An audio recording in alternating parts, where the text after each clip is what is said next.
I've noticed a lot of what I perceive as a lack of understanding about this topic in particular, and this is a conversation I've actually had a couple times myself with people, just because I've seen it on both sides of the political spectrum. Just people really showing a lack of understanding about this, and it's something that it's just kind of another political issue where people oversimplify it, and you have one group of people saying all immigration is good, we should just have open borders, and another group of people saying all immigration is bad, immigrants are bad, immigrants are evil. And I think to me, usually when conversations become that oversimplified, it's obvious to me that there's usually some kind of perspective in the middle which is more accurate, and that basically immigration is good and it actually does help society, but with some important caveats.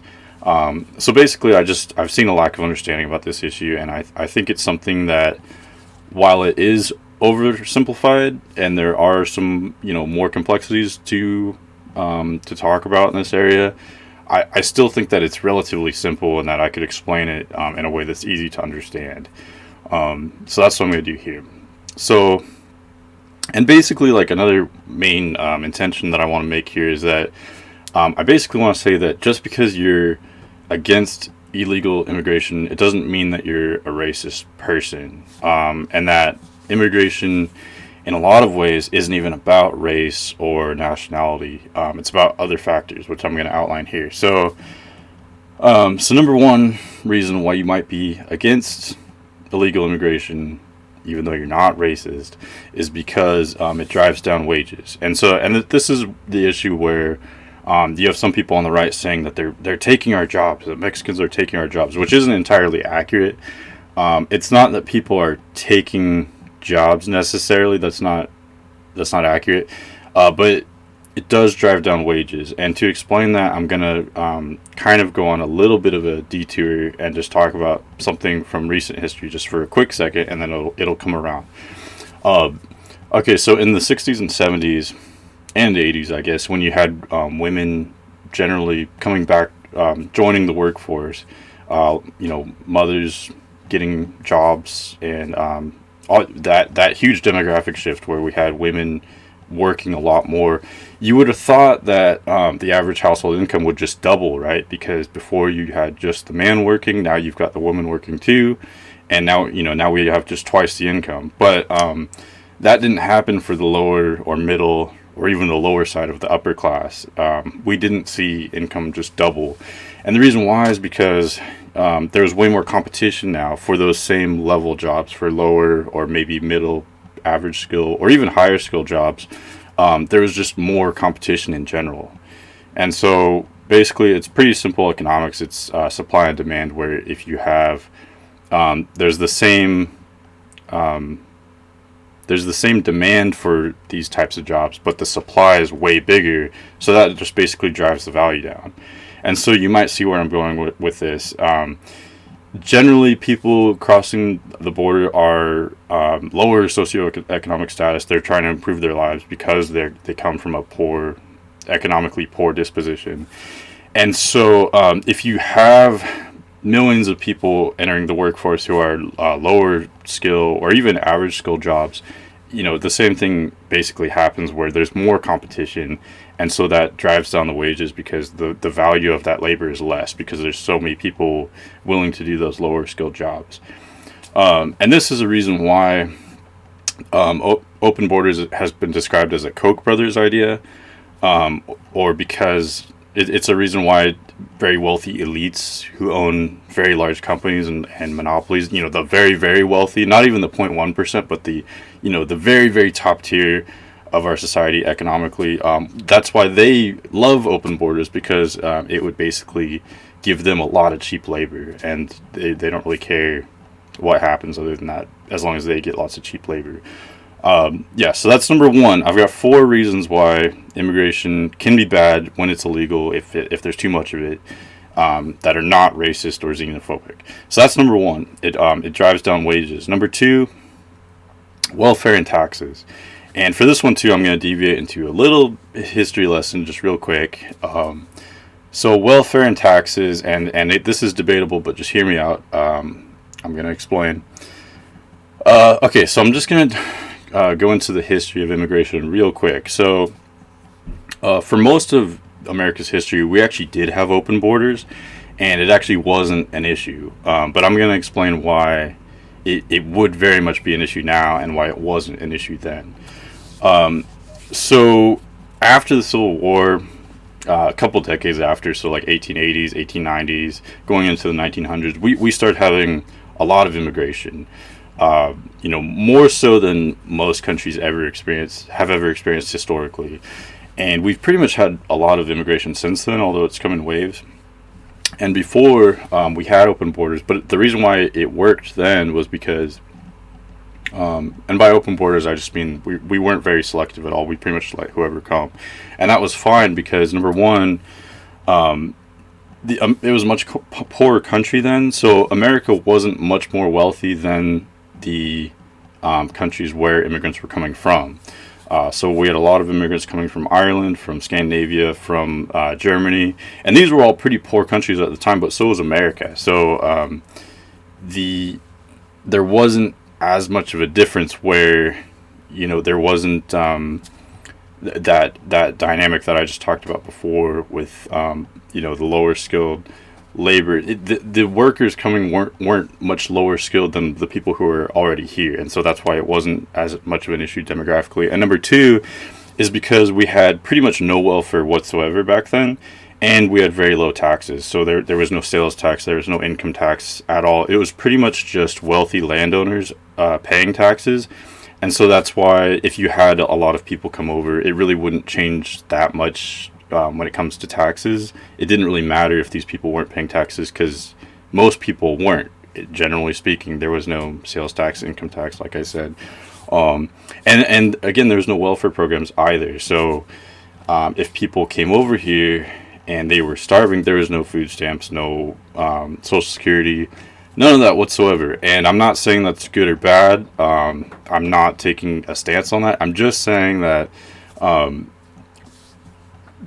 today we have an issue where people can come here and not pay taxes and take advantage of programs like food stamps.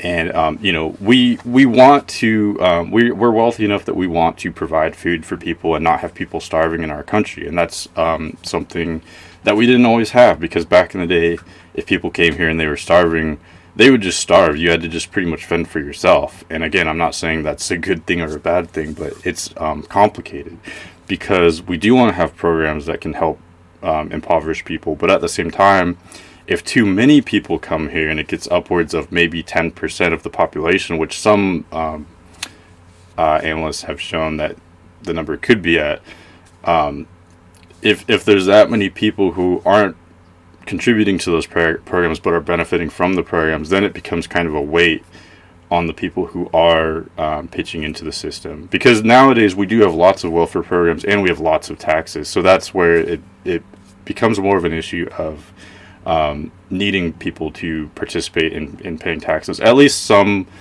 portion of the population. Because again, if the demographics of that change too much in a certain direction, it just becomes harder and harder for the people who are working to have jobs and to pay those taxes. And again, that's kind of a complicated issue, because I'm not saying like there's certain libertarians who are for open borders, and again, like, open borders would work if you take away all those welfare programs to some extent. But that, again, that's a tricky issue, because you don't necessarily want people starving. We want to help poor people, so it's a complicated issue, and I'm not presenting a solution here. I'm just saying that my number two reason is because it is true that we do need people paying taxes. And there's been some debate on this. There's some people that say, like, well, actually, illegal immigrants do pay taxes, and they don't benefit from programs like food stamps. But some of the methods that people find these statistics are done in kind of a shady way, in my opinion. Like, there's been studies where they literally just go around asking people, do you pay your taxes? And, like, lo and behold, generally most people say, yeah, I pay taxes. And I just think that's a kind of a questionable way of obtaining information. I think if I was here and I wasn't paying taxes and I was asked, I would probably just lie and say I was. I think that's something that would be pretty much expected, that I don't even really have to explain. So And yeah, and I have seen a lot of information showing that that there are a lot of people who benefit from. I know you can get food stamps when you don't have, when you're not in the system already. So it is an issue, especially in like California. We're seeing that now. Okay, and so number three, and this is the issue where people who are taking a nuanced approach can be easily labeled as racist. So I have to be kind of delicate here. But number three is criminality and child trafficking. And so I want to make the point that, again, it can be really easy to call someone racist who says that like Mexicans are criminals, because yeah, that sounds racist. I get it. That sounds racist. But I want to say that crime is really an issue not of race or not of culture, not of nationality. It doesn't matter what your ancestry is or what your customs are. None of that really, to me, has a significant effect on crime. But what does is socioeconomic status. And so basically, poor people, impoverished people, are much more likely to commit crime. That's like a very strong pattern. That's the main pattern when it comes to demographics and crime. And again, I'm not trying to like demonize poor people at all. It's really just human nature, where when people have less opportunities, it's just a lot more tempting to commit crime. It's, you just find yourself in situations where that just naturally kind of happens. It's just human nature. It's just a pattern. It's just, it's statistically pretty solid, I would say.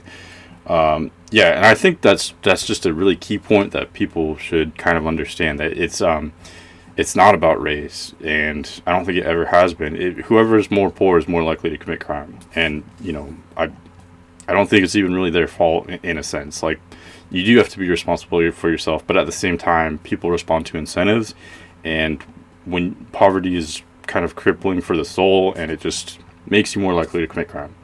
Okay, and that's where you have this situation where when you have a very wealthy country having a very long border next to a very poor country, that's kind of, the main situation of why this is such an issue, because nowhere else in the world does that situation exist, where there's that severe of an economic difference in two countries that have such a long border between each other.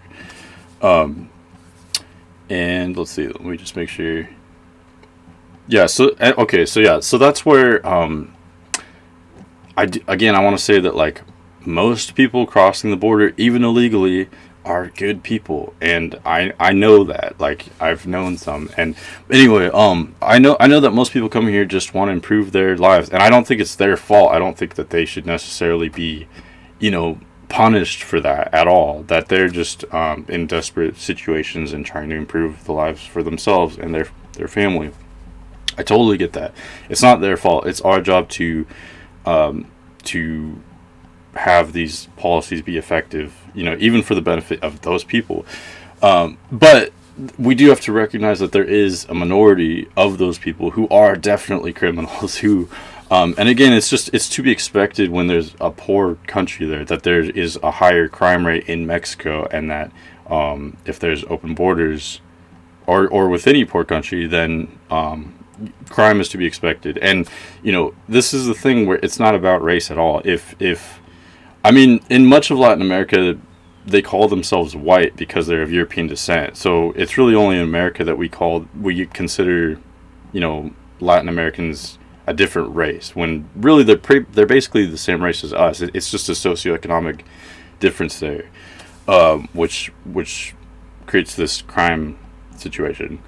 And again, it's a minority, but it's very important. And for a long time, we had this policy where if you had a child, you were allowed to cross the border. And that sounds like a good thing, because maybe the intention seems like it would be that we want to help children and allow them to come here and stuff like that, or allow families with children to come here. But the problem with that is that you have to not be so naive with policies and think that there are ramifications here. So, or think in the mind of a criminal, where you hear that and you go, oh, okay, all I have to do is kidnap a child and that's my ticket across the border. I'm good to go. As long as they look remotely like me, I don't need any papers or anything. I could just cross the border. And especially when you consider that child trafficking is a multi-billion-dollar industry, that there are sex slaves and just slaves in general, and a lot of those are children. That's a huge issue that I don't think liberals maybe understand. And I'm not trying to blame either side of the spectrum. Again, like I said, there's a lot of misunderstanding on both sides. But when especially when children are looked at as a commodity, and having a child just gets you across the border for free, this has been a major issue where, again, most people crossing the border are just nice people trying to benefit their own lives. But at the same time, you do have this multi-billion-dollar sex trafficking industry, child trafficking industry, which is a major issue, and that's why we need strong policies, whatever those might be, for these people who are coming here, because we want to make sure that they're not in danger, or that they are acting according to their own free will and their happiness. And so that's where, again, it becomes more of a nuanced issue. So that's number 3. Hopefully that's not too much information. Number 4, my final number 4 reason why illegal immigration is bad, generally speaking, is because it's not fair for the legal immigrants. And this is a pretty simple to understand. So this is something that I heard in an interview with Melania Trump, where I think it was Anderson Cooper, but he asked her, how do you feel about this, these policies against illegal immigration, since you're an immigrant, since she's from Slovenia. And she was saying, well, she said that pretty much, especially because of her status as a legal immigrant here, that she wouldn't even think of just walking into a country illegally, and for a lot of for that reason, I guess immigrants might actually be more in favor of border controls, because it's not fair for the person who spends years and spends so much time and maybe money. I don't understand. I don't know the process exactly. I just know that it can be a lengthy process. And so for the people who are going about it the legal way, it's not fair for people who can just do it illegally. And also, why should people, just because they are geographically close to our country, why should they have priority over people who are farther away? People from like Bangladesh might want to come here too, and so why should they be of less priority than people who can physically just walk here? And again, taking the first 3 reasons I said in mind, that the bottom line is that we can't have an unlimited number of socioeconomically poor people come here without radically transforming our society, probably for a mostly negative way.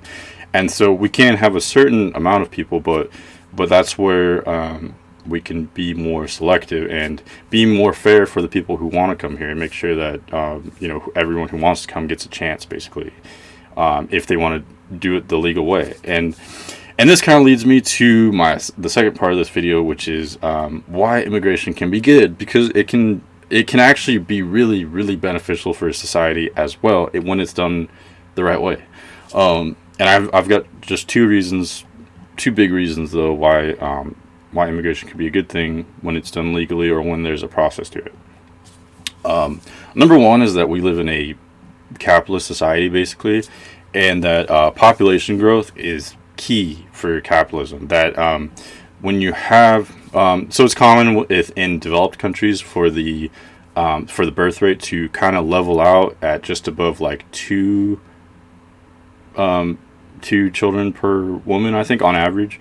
And when you get to that low of a birth rate, you're basically, in the developed countries, the population growth rate kind of just plateaus at 0.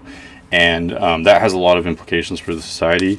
One is that it kind of just stagnates your economic growth, because the more people you have, like in a lot of aspects, having immigrants creates a lot of jobs, because that's just more people eating food and buying toiletries or renting a house or whatever it is. Just living at all creates jobs. You're constantly buying different stuff just by living.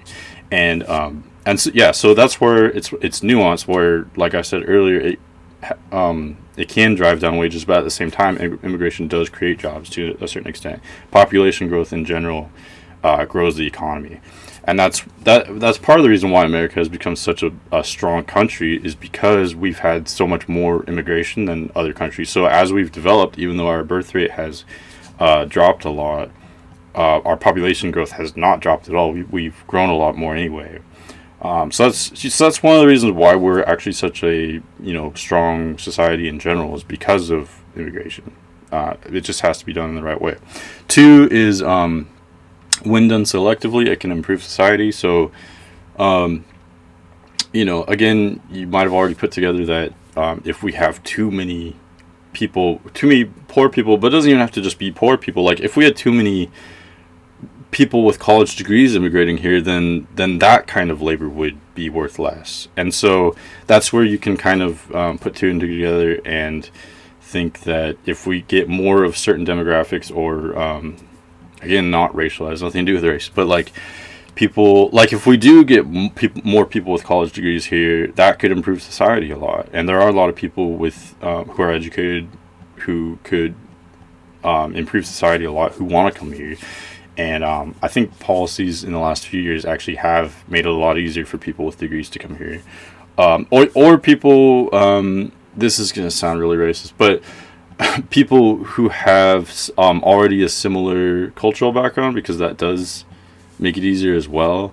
Who are already familiar with our customs and with the right to vote and stuff like that. That can make it easier as well, but that's a lesser issue compared to the socioeconomic status of people coming here.